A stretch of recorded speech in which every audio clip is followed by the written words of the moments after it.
Assalamualaikum warahmatullahi wabarakatuh. Halo semuanya, selamat berjumpa kembali sahabat-sahabat viewer dan subscriber channel Jagat Mistis. Kali ini saya akan membawakan sebuah kisah misteri dengan judul Aku diincar sundel bolong penghuni pabrik tua. Saya ucapkan selamat mengikuti.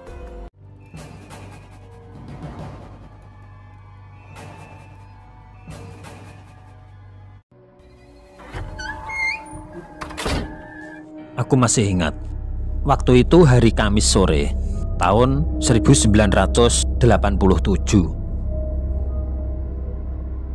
Aku sedang bermain dengan temanku yang bernama Sugeng. Kami bermain di samping kolam limbah.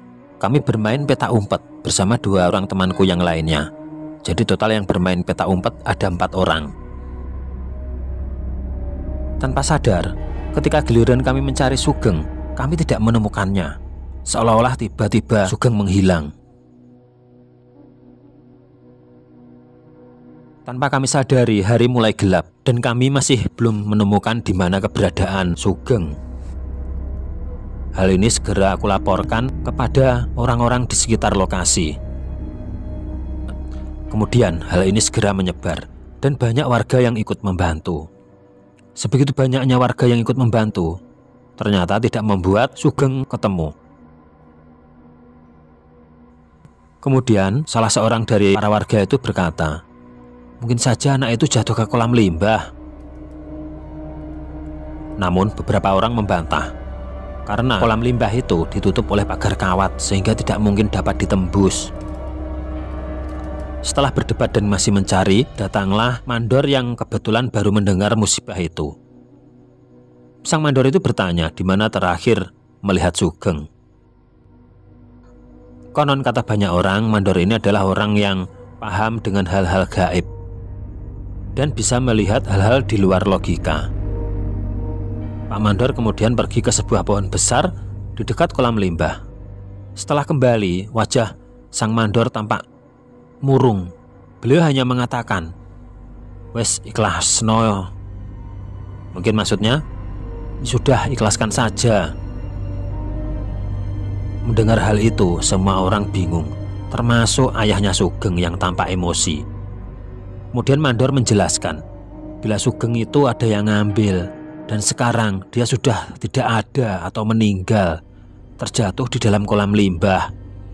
Namun ayahnya Sugeng masih tidak percaya dan minta bukti kalau itu benar. Mendengar itu, mandor itu berkata, "Ya sudah, tunggu saja 7 hari lagi." Selama 7 hari di tempat itu diadakan pengajian dipimpin sang mandor dan juga penguburan kepala kerbau, entah untuk apa. Tapi aku dengar kata ayahku mungkin kepala kerbau itu untuk mengganti jasad sang anak yang dibawa oleh mereka. Dan benar saja, setelah penguburan kepala kerbau, jasad Sugeng bisa ditemukan. Jenazahnya mengambang di kolam limbah, namun dengan kondisi yang mengenaskan. Ketika para warga mengangkat jenazah Sugeng, aku sempat melihat sesosok wanita yang rambutnya panjang, mukanya pucat, dan memakai gaun putih. Wanita itu terus menatapku, tapi kemudian perlahan-lahan dia menghilang. Semenjak saat itu, kami semua dilarang bermain di sekitar kolam limbah pabrik. Kami lebih sering melakukan main bola di lapangan setiap sore menjelang maghrib. Lapangan ini dibangun oleh pabrik awalnya untuk para karyawannya, namun bergeser menjadi lapangan untuk para warga. Dan saat ini lapangannya untuk umum. Waktu itu kami keasikan bermain sehingga ketika kami sadar azan maghrib berkumandang dan hari sudah petang, kami segera mengakhiri permainan dan berduyun-duyun untuk pulang. Namun ketika kami mau pulang, kami sempat bertanya-tanya, kami lewat mana ya? Akhirnya kami semua nekat melewati zona selatan. Zona selatan ini jalannya sangat gelap dan mencekam, padahal saat itu masih jam 5:30 sore. Kami semua berusaha menjaga lisan dan sikap saat melewati jalan itu, seperti perintah orang tua kami. setelah melewati bangunan pabrik tua, kami sampai di kolam limbah. Di sini aku teringat kejadian beberapa waktu yang lalu yang menimpa Sugeng. Tiba-tiba salah seorang temanku berhenti. Dia melihat gelagat yang aneh di pagar kawat. Dan benar saja, aku melihat seekor belalang yang sangat besar, seukuran kepalan tangan. Tanpa pikir panjang, aku berteriak kepada teman-temanku yang lain. Ono walang gede kuwi. Artinya, ada belalang besar itu loh. Anak-anak yang lain yang melihat langsung berlari untuk menangkap belalang itu. Di pabrik memang banyak sekali belalang besar, dan biasanya setelah tertangkap kami akan menggoreng atau membakarnya, kemudian dimakan. Tapi saat itu, entah apa yang terjadi, karena saat anak-anak mulai berlari, belalang itu seolah tahu. Jadi kemudian dia terbang dan menghilang. Kami semua kecewa dan akhirnya melangkah pulang. Namun siapa sangka, hanya karena hal sepele seperti itu, ternyata malah mendatangkan malapetaka untukku dan keluargaku. Sampai di rumah, aku mandi, sholat maghrib, kemudian pergi mengaji. Aku mengaji di sebuah surau dekat rumah. Tidak ada hal-hal istimewa yang terjadi. Sampai setelah mengaji, temanku, sebut saja namanya Barno, menghampiriku. Barno itu tetangga sekaligus temanku ngaji. Dia jarang ikut anak-anak desa main bola atau sekedar main bersama-sama. Aku tidak tahu alasannya apa, tapi semua orang tahu kalau Barno itu anaknya memang agak aneh. Aneh di sini maksudnya, dia tidak seperti anak-anak yang lain, dia lebih suka menyendiri. Konon banyak orang yang bilang kalau Barno ini bisa melihat hal-hal gaib. Namun aku sendiri memandangnya dia biasa saja, karena dulu waktu TK aku sering berantem sama dia. Tapi soal dia bisa lihat atau tidak, aku tidak begitu percaya. Sampai akhirnya dia menanyakan sesuatu yang ganjil kepadaku. Kejadiannya waktu aku mau pulang, Barno memanggilku. Kami berdua masih dalam surau. "Sapa arek sing ngetutne awakmu iku?" katanya. Kalau tidak salah artinya, siapa anak yang mengikutimu itu? Aku jadi bingung, otomatis balik bertanya, "Maksudmu apa?" Barno berdiri dekat jendela kaca surau, memandang lurus ke pohon pisang. Surau di tempatku memang dibangun di samping kebun pisang. Tanah surau dibangun di atas tanah wakaf. Pemiliknya adalah kakeknya Barno, termasuk kebun pisangnya. Barno masih memandang pohon pisang. "Itu loh, ada wanita bermuka pucat memakai baju putih mengikuti kamu dari tadi," kata Barno. Aku merinding mendengarnya. Aku jadi ikut-ikutan memandang kebun pisang. Tapi aku tidak melihat apa-apa selain pohon pisang dan lahan yang gelap gulita. "Ah, bohong kamu," kataku. "Ya sudah kalau tidak percaya," kata Barno sambil melangkah pergi. Ketika Barno sudah pergi, aku pun juga berniat akan pergi. Tapi entah mengapa aku tiba-tiba penasaran dan balik lagi melihat ke kebun pisang. Dan tiba-tiba aku melihat sesosok wanita bergaun putih, persis seperti wanita yang aku lihat ketika para warga mengangkat jenazahnya Sugeng. Aku merasakan seperti jantungku berhenti berdetak ketika sebuah tangan memegang pundakku. Seketika itu juga aku langsung berbalik dan aku lihat Barno sudah ada di depanku. Kemudian dia berkata, "Kalau aku jadi kamu, aku tidak akan pulang. Sepertinya wanita itu menunggui kamu." Aku benar-benar ketakutan dan tidak berani pulang. Aku pun kemudian berdoa. Dan entah, mungkin Allah Maha mendengar doa hambanya yang dalam kesulitan. Karena sekonyong-konyong, tiba-tiba bapak datang menjemputku di surau. Katanya perasaannya tidak enak. Padahal azan isya saja belum. Aku sempat melirik ke Barno yang masih melihat pohon pisang. Malam itu, aku tidak bisa tidur. Badan rasanya panas sekali. Tapi aku tidak tahu kenapa. Waktu itu, aku tidur masih bareng ibu sama bapak satu ranjang. Tapi bapak ada urusan jaga pos ronda, jadi cuma tidur sama ibuku. Ibu kayaknya sudah tidur pulas sekali di sampingku. Sampai jam 1 dini hari, aku masih tidak bisa tidur. Seolah ada perasaan yang tidak enak sekali.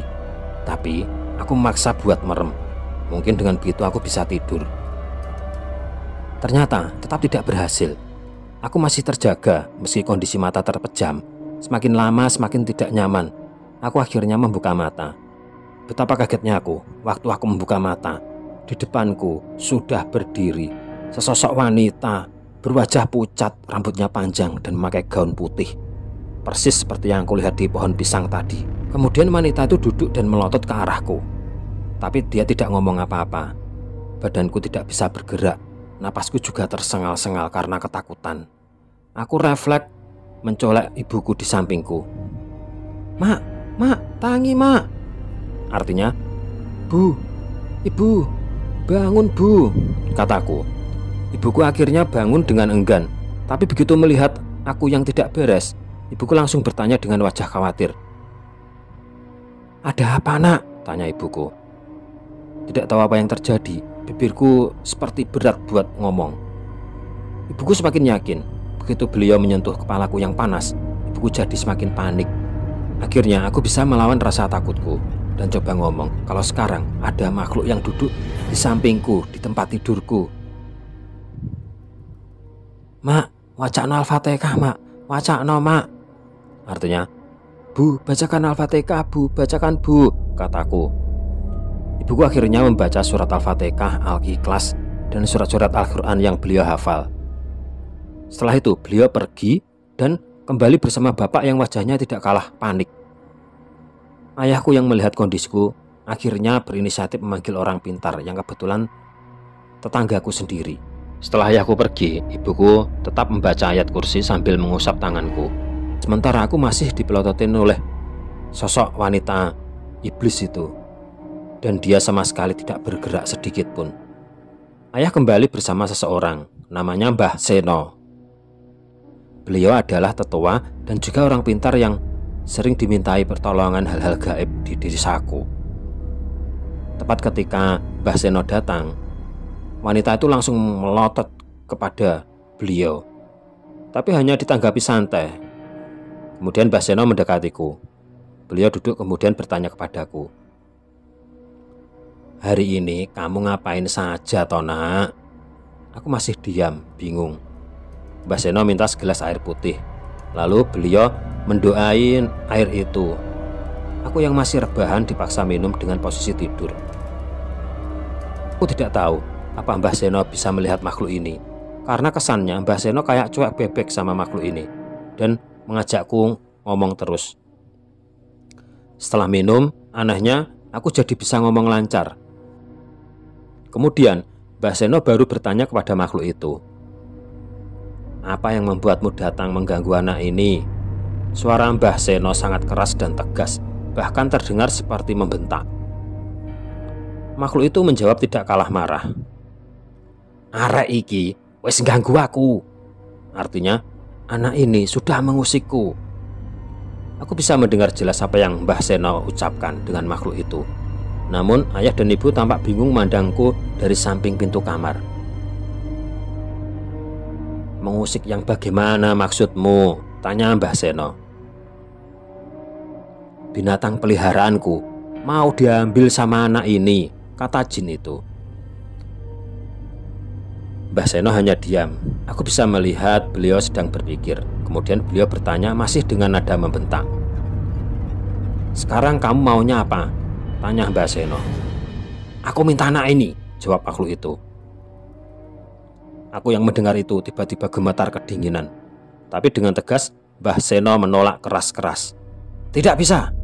Kemudian Mbah Seno melanjutkan. Kalau sampai kamu berani mengambil anak ini, aku akan buat berantakan rumahmu. Akan kulaporkan kamu sama Maharatu. Aku tidak tahu apa yang dimaksud Mbah Seno dengan Maharatu. Tapi aku bisa tahu setelah dengar nama itu, makhluk itu mau turun dari tempatnya. Wajahnya masih mendelik memandang kepada Mbah Seno. Begini saja, ayo kita membuat kesepakatan, kata Mbah Seno. Kalau sampai anak ini mengganggu tempatmu lagi, kamu bisa melakukan rencanamu. Tapi ingat, bila sampai aku tahu kamu menampakkan diri di sekitar sini lagi, aku habisi dirimu sekalian tempatmu. Aku cuma bisa lihat makhluk itu pergi hilang entah kemana. Mbah Seno kembali memberiku minuman yang didoai. Kondisiku semakin membaik. Mbah Seno juga menjelaskan apa yang terjadi dan bagaimana bisa makhluk itu datang ke sini. Rupanya, aku sudah mengganggu kediamannya. Belalang yang aku tunjuk bareng teman-temanku rupanya adalah belalang jadi-jadian, dan itu milik makhluk itu. Beliau tidak terima dengan apa yang aku lakukan sehingga mengincarku, sedangkan teman-temanku tidak diincar. Mbah Seno juga menjelaskan apa alasannya kenapa makhluk itu begitu menginginkanku. Itu karena aku mempunyai hubungan yang erat dengan Sugeng. Aku kembali ingat ketika para warga desa mengangkat jenazahnya Sugeng. Aku melihat sosok wanita itu menatapku tanpa henti. Intinya Mbah Seno mulai sekarang akan selalu mengawasiku dan melarang keras aku untuk mendekati tempat itu. Bahkan lewat pun jangan. Akhirnya aku menurut. Dasarnya aku memang penurut. Dan setelah itu, alhamdulillah, aku tidak pernah lagi diganggu oleh makhluk itu. Aku akan berusaha tidak macam-macam di tempat-tempat yang mungkin terlihat asing bagiku. Dan akhirnya cerita ini selesai sampai di sini. Terima kasih untuk teman-teman semua yang sudah menyimak video kami kali ini. Semoga saja kita bisa mengambil sisi positifnya dan membuang jauh-jauh sisi negatifnya. Jangan lupa komen, like, dan subscribe. Sekian dan terima kasih. Semoga bermanfaat. Wassalamualaikum warahmatullahi wabarakatuh.